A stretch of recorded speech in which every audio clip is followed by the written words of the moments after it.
It's over a month since these residents were left homeless.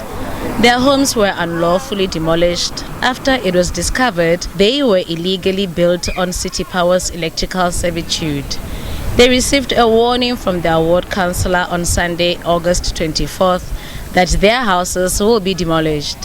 That following day, while some of these residents were seeking intervention and consulting with the South African Human Rights Commission, the demolishing process was already taking place in their absence. They came with a ganda and they were wearing blue overalls. I begged them, saying I'm not going to have a place to stay, and they fought with me. I stay with my son. It's just the two of us, and I'm unemployed and have no means of income. They destroyed my kitchen, bathroom, toilet, and most of my belongings. This thing is not sitting well with me. It affected me so badly. I even ended up at a hospital.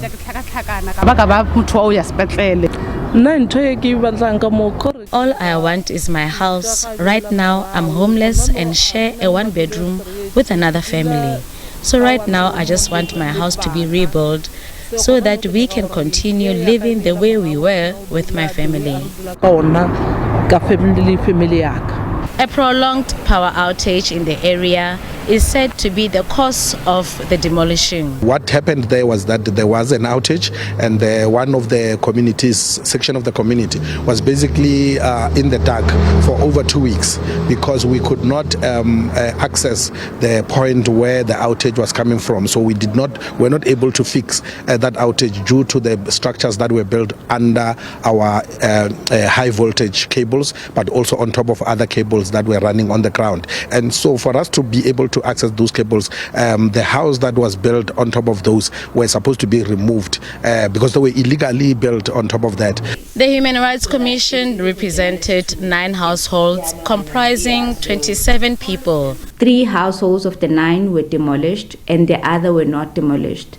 So, which explains the 2 parts of the application that the Commission brought to court. The first part was to ask for the restoration of those that were demolished, including the restoration of the materials.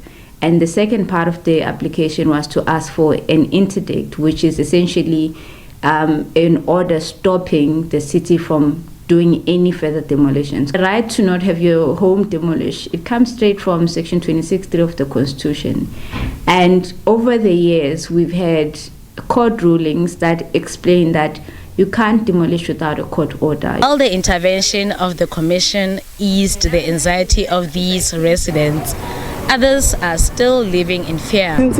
Since we went to the Human Rights Commission and we were told they will no longer come and demolish other houses, I feel relieved. The day City Power lay, I'm not relaxed. I'm worried because I might be next. The day City Power has agreed that they will provide us with alternative houses and we are safe, that would make us happy. City Power informed the community that electricity cannot be restored until the houses are removed, as they were blocking access to the cables. The community itself, not City Power, demolished those houses to ensure that they allow City Power access to deal with the repairs and restore electricity, which we have done. But we were surprised that the Human Rights Commission decided to basically take this matter to the courts and tried to force the courts to rule that City Power should rebuild some of the structures. And I think it is really unfair, but we are hoping that the mediation process that was also initiated by the